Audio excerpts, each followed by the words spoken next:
Hi అండి. Welcome back to my channel Shailaja Krishna wall. అందరూ ఆనందంగా, ఆరోగ్యంగా ఉండాలని మనస్ఫూర్తిగా కోరుకుంటూ, ఈరోజైతే ఒక మంచి వీడియోతో మీ ముందుకొచ్చేసానండి. లక్షవారము గురు పౌర్ణమి అండి. గురు పౌర్ణమి రోజైతే బాబాగారికి పూజ చేసుకుంటే చాలా మంచిది. బాబాగారితో పాటు మీకు ఇష్టమైన గురువు గారిని దత్తాత్రేయ గారి ఫోటో ఉన్నా సరే చక్కగా పూజనైతే చేసుకోండి. చాలా మంచిది గురువారం రోజు.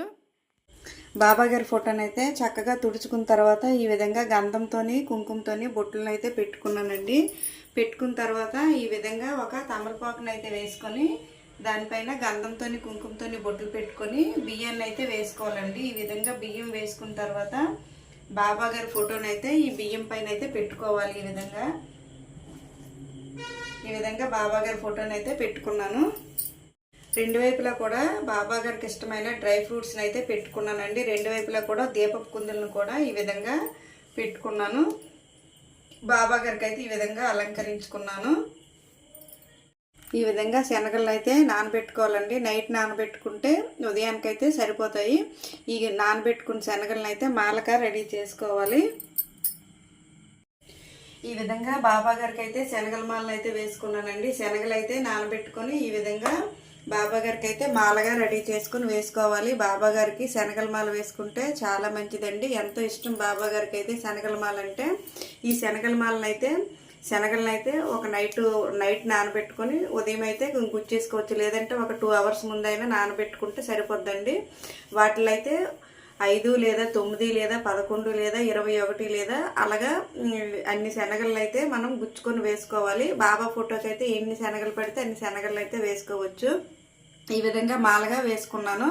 రెండు వైపులా కూడా నేను బాబాగారికి అయితే డ్రై ఫ్రూట్స్ని అయితే పెట్టుకున్నాను. బాబాగారికి ఎంతో ఇష్టమైన కోవానైతే ఈ విధంగా పెట్టుకున్నాను. తర్వాత పాలు వేడి చేసి చల్లారి పెట్టుకున్న తర్వాత ఇందులో అయితే పంచదార వేసుకొని నైవేద్యంగా బాబాగారికి అయితే పెట్టుకున్నానండి.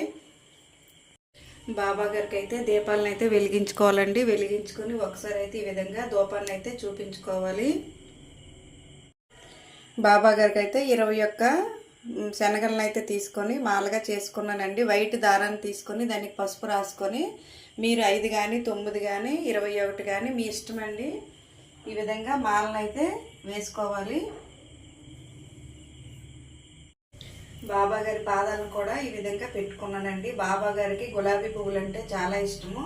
ఈ విధంగా గులాబీ రెక్కలతో బాబాగారికి అయితే చక్కగా ఈ విధంగా వేసుకోవాలి. బాబాగారు అష్టోత్తరం చదువుకుంటూ చక్కగా పూజనైతే చేసుకోవాలండి. నేనైతే శనగలు నానబెట్టుకున్నాను కదా, ఈ శనగలతో అష్టోత్తరం అయితే చదువుకుంటూ ఈ శనగలతో పూజనైతే చేసుకుంటున్నానండి. మీకు శనగలు లేకపోతే చక్కగా అక్షంతలతోనైనా చేసుకోండి, లేదా గులాబీ పువ్వులతో కానీ చామంతి పువ్వులతో కానీ మీకు నచ్చిన పువ్వులతో మీరైతే చక్కగా స్వామివారికి అయితే చక్కగా పూజనైతే చేసుకోండి. గురు పౌర్ణమి రోజు అయితే బాబాగారికి పూజ చేసుకుంటే చాలా మంచిది. గురు పౌర్ణమి రోజు బాబాతో పాటు మీకు నచ్చిన దైవాన్నైనా లేదా గురువునైనా సరే పూజ చేసుకోవచ్చండి. మీకు నచ్చిన గురువు దత్తాత్రేయునైనా ఎవరినైనా సరే చక్కగా పూజ చేసుకోవచ్చు. ఎవరు ఏ ఫోటో లేకపోతే ఇలాగ బాబాగారి ఫోటో పెట్టుకొని చక్కగా గురు పౌర్ణమికి అయితే పూజనైతే చేసుకోండి. గురు పౌర్ణమి అయితే గురువారం పడింది, చాలా మంచిదండి. గురు పౌర్ణమి గురువారం పడితే చాలా మంచిది. అందుకోసమని చెప్పేసి గురువారం రోజే చేసుకోండి. ఎందుకంటే బుధవారము సాయంకాలం వస్తుంది, గురువారము సాయంకాలం వరకు ఉంటుంది. ఎప్పుడు కూడా సూర్యోదయం అయిన తర్వాత ఏదైతే వస్తుందో ఆ తిథిని మాత్రమే పరిగణలోకి తీసుకుంటారు. అందుకోసమని చెప్పేసి సూర్యోదయం ఉంటుండగా ఉన్నది కాబట్టి లక్షవారమే చేసుకోవాలండి గురు పౌర్ణమి అయితే. ఈ గురు పౌర్ణమికి అయితే చక్కగా బాబాగారికి బాగా పూజ చేసుకొని పేదవారికి ఎవరైనా సరే భోజనం పెడితే చాలా మంచిదండి. ఆ రోజైతే కుక్కకైతే ఖచ్చితంగా ఏదైనా పెట్టండి, చాలా మంచిది. బాబాగారిని నమ్మి పూజ చేసినట్లయితే మీకు అనుకున్న పనులన్నీ కూడా సక్రమంగా జరుగుతాయి. బాబాగారిని నమ్మి ఈ పూజ చేయండి. గురు పౌర్ణమి రోజు చాలా మంచిదండి. మనం ఇప్పుడు పూజ చేసుకోకపోయినా పర్వాలేదు, గురు పౌర్ణమి రోజు అయితే పూజ చేసుకుంటే చాలా మంచిది. గురు పౌర్ణమి రోజు గిరి ప్రదక్షిణ కూడా ఉంటుందండి. చక్కగా సింహాచలము గిరి ప్రదక్షిణ ఉంటుంది. ఎవరైనా వెళ్ళి చేయాలనుకుంటే చక్కగా వెళ్ళి చేసుకోండి, చాలా మంచిది. ఆరోగ్యరీత్యా బాగోకపోతే వెళ్ళకండి. ఆరోగ్యంగా ఉన్న వాళ్ళైతే చక్కగా వెళ్ళి గిరి ప్రదక్షిణ అయితే చేసుకోండి. బాబా గారికి అయితే ఇవే పెట్టాలని ఏం లేదండి, మీ దగ్గర ఏముంటే వాటితో పెట్టవచ్చు. దానికైతే మైలు కానీ ఏమీ ఉండదండి. బాబా గారే స్వయంగా మనకైతే బాబా గారి పారాయణంలో ఉంటుంది. ఆయనే స్వయంగా మాంసంతో బిర్యానీ చేసి పెడతారని చెప్పేసి. కానీ చాలా వరకు మనం పూజ చేసేటప్పుడు ఆ రోజు ఎన్వి తినకుండా ఉంటే మంచిదండి. ఉపవాసం అయితే బాబా గారికి అయితే నచ్చదండి. ఉపవాసం ఉండి మీరు పూజ చేశారనుకోండి, బాబా గారికి అయితే మన పైన కోపం వస్తుంది. ఈ విధంగా బాబాగారి పారాయణం అయితే ఉంటుందండి. ఇన్ని లక్షవారాలు అని చెప్పేసి అనుకొని బాబాగారి పారాయణం చేస్తే చాలా మంచిది. 3 లేదా 5 లేదా 9 లక్షవారాలు బాబాగారికి అయితే పారాయణం చేసుకుంటే మీరు అనుకున్న పనులు అయితే ఖచ్చితంగా నెరవేరుతాయి. అదేవిధంగా చిన్నపిల్లలకు కూడా ఉందండి. ఈ విధంగా బాలల శ్రీ సాయి లీలామృతం అని పిల్లలతో కూడా చక్కగా చదివించారనుకోండి, పిల్లలకు కూడా మంచి విద్యాబుద్ధులు అయితే వస్తాయి. తల్లిదండ్రులను అయితే గౌరవిస్తారు. ఈ విధంగా చక్కగా పారాయణం అయితే చేసుకోవచ్చు. నేనైతే ఈ విధంగా పూజనైతే చేసుకున్నానండి. బాబా గారికి అయితే ధూపాన్ని అయితే సమర్పించుకోవాలి. ఈ విధంగా శనగలతో ఇప్పుడైతే బాబా గారికి అయితే అష్టోత్తరం చదువుకొని పూజనైతే చేసుకోవాలి. ఓం శ్రీ సాయి నాథాయ నమః. ఓం శ్రీ సాయి నాథాయ నమః. ఓం శ్రీ సాయి నాథాయ నమః. ఈ విధంగా శనగలతో పూజనైతే చేసుకున్నానండి. మీకు దగ్గర ఏముంటే ఆ నైవేద్యాలను అయితే పెట్టుకొని బాబా గారికి అయితే చక్కగా పూజనైతే చేసుకోండి. మీరు అనుకున్న కోరికలు అయితే ఖచ్చితంగా నెరవేరుతాయి. బాబా గారిని అయితే నమ్మి పూజ చేయండి. షిరిడి వెళ్ళేటప్పుడైతే అండి ఎంత ప్రశాంతంగా ఉంటుందో.